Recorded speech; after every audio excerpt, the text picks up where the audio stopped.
Hey guys, welcome to part two of our series, Why Faith Attracts Heaven. Today I'm talking about this book I've just started, probably many of you have heard of, called The Circle Maker. The Circle Maker by Mark Batterson. He's a pastor of a really big church in Washington, D.C. And I started reading it and it hit me. I was like, whoa, our family's done this before. So what he talks about, he tells this story of a guy named Honi, and this is a first century Jewish sage whose bold prayer ended a drought, saved a generation. And the story is that he drew this circle around him and he said to God, I'm not coming out of this circle. I'm not moving from this circle, that he drew in the ground until you bring the rain and answer me. And right then it started raining, goes the story. But he talks about praying bold prayers. That's kind of the bottom line, bold prayers. But as I was reading it, I thought, wow, literally, our family has done this before. And many of you know the story of the people of Israel. When they first went in to take the promised land, their first thing they had to do was take Jericho. The city of Jericho is a walled city.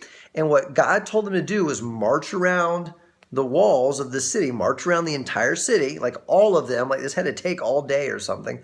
One time a day for 6 days, and then 7 times on the seventh day.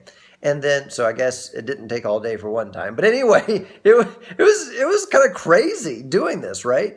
And then on the seventh day and they had to do it silently as they marched, and at the end blow the trumpets. And anyways, they walked circles, and God brought down the walls and gave them the city and all this kind of stuff. What's really interesting about that is if they had gone and taken the city themselves, they could have gotten some credit. The people could have gotten some credit, or maybe all of the credit. But because they marched around the city in silence, doing nothing but walking around the town on the outside of the walls, God got 100% of the credit for bringing down the walls, right? You see how bold prayers, our point in this one is bold prayers, bold faith, asking for things you couldn't do yourself and nobody else could do for you.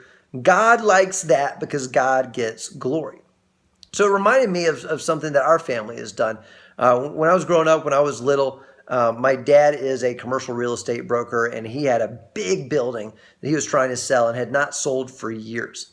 And so finally, he said he heard a sermon on something, or he was reading the Bible, I guess, about Jericho, and he said, we're going to march around this building I'm trying to sell. So it was me and my sister. We were little kids, probably 10 years old or something, and my mom and dad, for 6 days in a row, we walked around this building one time each day. And it took a while. It was a big building, in silence. On the seventh day, we walked around 7 times. At the very end, we blew little kazoos that we brought. Within the week, the building sold. Now, we just bought this house that I'm in right now, not too long ago. And actually, I don't know that we walked around. I think we walked around this house. We did. We walked around this house and prayed before, the offer was accepted and we put the offer in. But there was another house that I loved, and this ended up being the better one. But there was a house that I loved that we walked around 7 times in silence, just remembering back. And the door closed to it. And that ended up being the right thing. Now, is there any hocus pocus magic in this walking circles or walking around things? No, not in and of itself. I mean, there's not a trick or a secret to this.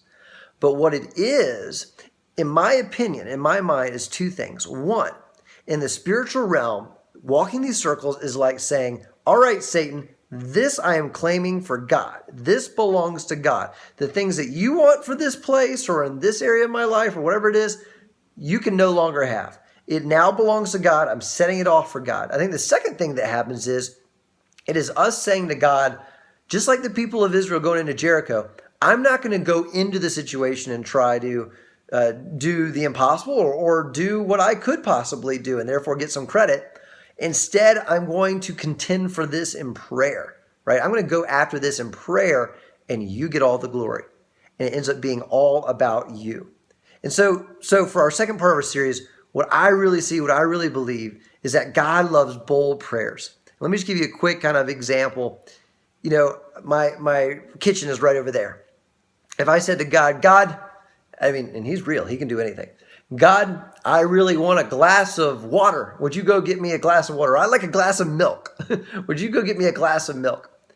Okay, I can do that. I'm not saying he wouldn't, and he certainly can, but I'm fully capable of doing that. That's not going to bring God a lot of glory and honor. But if I say, God, you've called me to be a dairy farmer or something like that. And I want to have the cattle on 1,000 hills. Like I want thousands of cattle. And I have no idea how I'm ever going to get thousands and thousands of cattle. How I'm ever going to start this. I have no experience with it. And I can't do it. Nobody else can do it for me. Only you can do this. That's where I think God perks up and goes, whoa, there's something for me. There's something I want to be a part of because it's something only I can do and I get all the glory. And that's where bold faith attracts heaven.